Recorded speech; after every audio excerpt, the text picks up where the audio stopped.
Shri Ram Narayan Pandey inter college पुतसर संत कबीर नगर में आपका स्वागत है।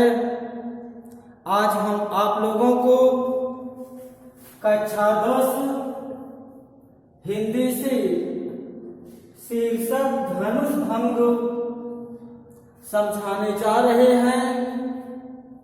इसके पहले वीडियो में आपने पढ़ा कि पार ब्रह्म परमेश्वर दीन दयाल दया के सागर कृपा सिंधु श्री रामचंद्र जी जैसे ही शिव जी की विशाल धनुष की ओर देखे कि लक्ष्मण जी श्री रामचंद्र जी को देखकर प्रसन्न हो गए और पृथ्वी को संभालने वाले योद्धाओं से कहने लगे। आइए ले चलते हैं हम आपको इस चौपाई की ओर। इसके पहले आप संदर्भ समझें। संपूर्ण धनुष भंग का संदर्भ एक ही होता है जो हम पहले बताए हैं आपको, एक बार पुनः समझिए। प्रस्तुत पद्यांश हमारी पाठ्य पुस्तक हिंदी काव्य के शीर्षक धनुष भंग से उद्धृत है। प्रस्तुत पंक्तियां रामचरितमानस के बाल कांड से ली गई है। इसके रचयिता गोस्वामी तुलसीदास जी हैं। देश कुंजर कमट अहिकोला धरम धरन धर धीर न डोला राम चोरी शंकर धन तोरा हो सजग सुन आयुष मोरा। चाप समीप राम जब आए नर नारिन सुर सुकृत मनाए सबकर संसव और अज्ञानो मंद महीपन कर अभिमानो। पद्यांश संख्या 17 में देखें। छंद में चौपाई है। लक्ष्मण जी कहते हैं देश कुंजरम कमठ वही कोला। देश कुंजरम हे पृथ्वी को संभालने वाले 10 दिशाओं के दिग्गज। कमठ शब्द का अर्थ होता है कच्छप। आध्यात्मिक दृष्टिकोण से मान्यता है कि कच्छप के पीठ पर पृथ्वी टिकी हुई है, जबकि विज्ञान इसे खारिज कर देता है। और इस शब्द का अर्थ होता है शेषनाग। कोला शब्द का अर्थ होता है कोल शब्द का अर्थ होता है बारह। आध्यात्मिक दृष्टिकोण से ऐसी मान्यता है कि कच्छप, शेषनाग और बारह ये पृथ्वी के रक्षक हैं। धरम धरणी, धरम शब्द का अर्थ होता है पृथ्वी। धर धीर न डोला, धीर शब्द का अर्थ होता है धैर्य धारण करना। राम चौरी शंकर धन तोरा हो सजग सुन आयस मोरा। हो सजग, सजग शब्द का अर्थ होता है सावधान अथवा सतर्क। आयस शब्द का अर्थ होता है आदेश। अब आप अर्थ देखिए। लक्ष्मण जी कहते हैं कि हे 10 दिशाओं के रक्षक, हे कच्छप, हे शेषनाग, हे बारह, आप लोग हृदय में धैर्य धारण करके पृथ्वी को संभालिए पृथ्वी हिलने न पाए, क्योंकि राम चाहि सब धनुरा। श्री रामचंद्र जी शिव जी की विशाल धनुष को तोड़ने जा रहे हैं। हो सजग सुनि आयस मोरा। लक्ष्मण जी कहते हैं कि ये हमारा आदेश है, आप लोग सावधान होकर के पृथ्वी को संभालिए। श्री रामचंद्र जी शिव जी की विशाल धनुष को तोड़ने जा रहे हैं। चाप समीप राम जब आए, नर नारी ने सुर सुकृत मनाए। चाप शब्द का अर्थ होता है धनुष। चाप समीप राम जब आए, जब मर्यादा पुरुषोत्तम श्री रामचंद्र जी धनुष के समीप गए, तो नर नारी ने जनकपुर के पुरुष और स्त्री सूर्य सुकृत मनाए। सूर्य शब्द का अर्थ होता है देवता। मर्यादा पुरुषोत्तम श्री राम जैसे ही शिव जी की विशाल धनुष के समीप गए, तो वहां उपस्थित स्त्री पुरुष यहां तक कि देवता भी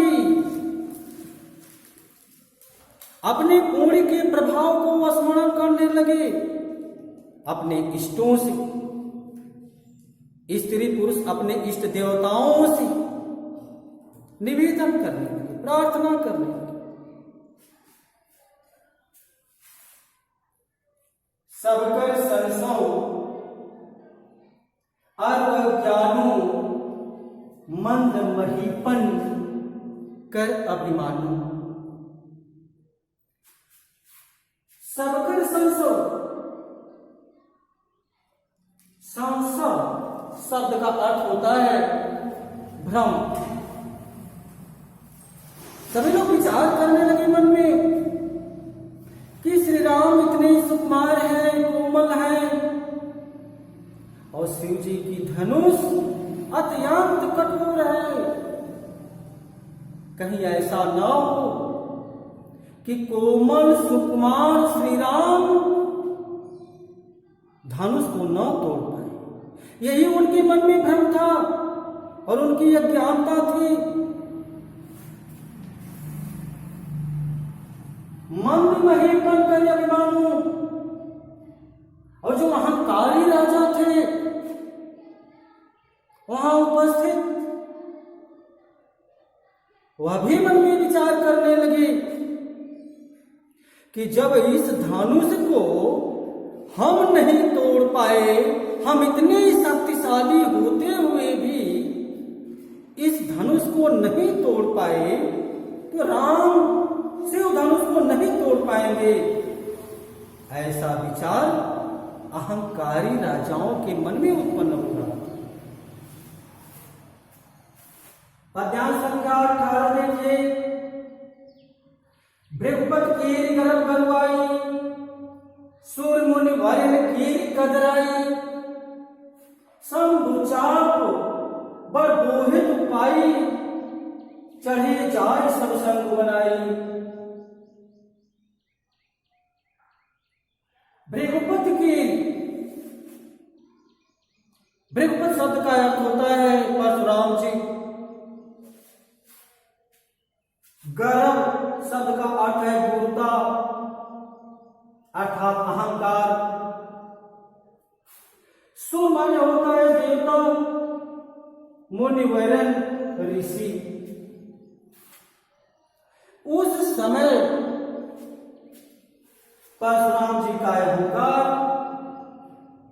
देवताओं और ऋषियों की कायरता। देवता मन में विचार कर रहे थे कि कहीं ऐसा ना हो, ऋषि भी मन में विचार कर रहे थे कहीं ऐसा न हो कि श्री राम धनुष को न तोड़ पाए। यदि ऐसा होगा तो राक्षसों का संहार कैसे होगा? और यदि शिव जी की विशाल धनुष को राम तोड़ देंगे तो इसके बाद राक्षसों का संहार हो जाएगा। राम बाहुबल सिंधु अपारो, चाहत पारो नहीं को करहारो। वहां इतने लोग एकत्रित हो गए, अनेक प्रकार के लोग एकत्रित। कौन कौन? ध्यान से समझिए। सभी लोगों का भ्रम था, अज्ञान, अहंकारी राजाओं का अभिमान, परशुराम जी का अहंकार, देवता और ऋषियों की कायरता, यहां तक कि महाराज जनक जी का पश्चाताप और महारानी सुनैना के हृदय का अपार दुख, ये सब एकत्रित हो करके धनुष एक जल की जहाज मान कर श्री राम की भुजा रूपी बल पार जाना चाहते थे। पूरा एक समाज बना करके, क्योंकि सबका कारण सिर्फ शिव जी का वह विशाल धनुष। इतने लोग एकत्रित होकर समाज बना करके उस विशाल धनुष को जल की जहाज मान करके श्री राम की भुजा के बल रूपी सागर से पार होना चाहते थे। जैसे ही मर्यादा पुरुषोत्तम श्री राम शिव जी की विशाल धनुष को तोड़ने के लिए तत्पर हुए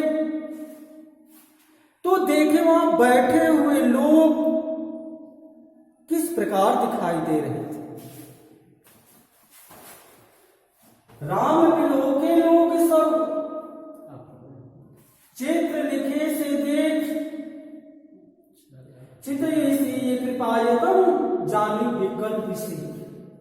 छंद में दोहा है, गोस्वामी तुलसीदास जी लिखते हैं कि उस सभा को मर्यादा पुरुषोत्तम श्री राम जब देखे तो पूरी सभा चित्र के समान प्रतीत होने लगे। न तो उस सभा में कोई गतिशीलता थी, कोई हिलता नहीं था, कोई बोलता नहीं था। लोग एकाग्र मन से श्री राम की ओर देख रहे थे। श्री रामचंद्र जी जब देखे तो ऐसा लगा कि उस सभा में बैठे हुए लोग चित्र के समान है, जड़ के समान हो गए। चितई शब्द का अर्थ होता है देखना।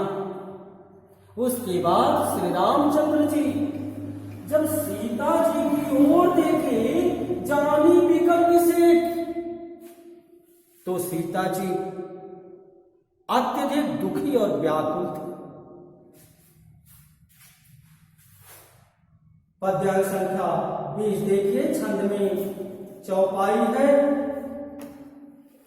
देखी विपुल विकल्प देहि निमिष विहार कलप समतेहि कृष्ण बार बिन छू तनु त्यागा मुहि करी का सुधा तड़ागा का वर्षा सब कृषि सुखाने समय चुकी पुनिका पछताने अस जिय जान जान की देखी प्रभु कुल की लख प्रीति विषि। बड़ी अच्छी बात लिखते हैं, मर्मस्पर्शी बात लिखते हैं गोस्वामी तुलसीदास जी। मर्यादा पुरुषोत्तम श्री राम जब सीता जी के हृदय की भावनाओं को देखे, समझ गए कि सीता जी अत्यधिक दुखी, तो मन में विचार करने लगे। देखिए विपुल, विपुल शब्द का अर्थ होता है अत्यधिक, विकल शब्द का अर्थ होता है व्याकुल, वैदेही शब्द का अर्थ होता है सीता। यहाँ निमिष शब्द आया है। इसके पहले वीडियो में भी हम आपको बताए थे कि निमिष समय की सबसे छोटी इकाई होती है। 1 सेकंड 100 भागों में विभाजित कर दिया जाए, जो 1 भाग बचता है उसे निमिष कहा जाता है। निमिष का उच्चारण भी नहीं किया जा सकता। और कल्प समय की सबसे बड़ी इकाई है।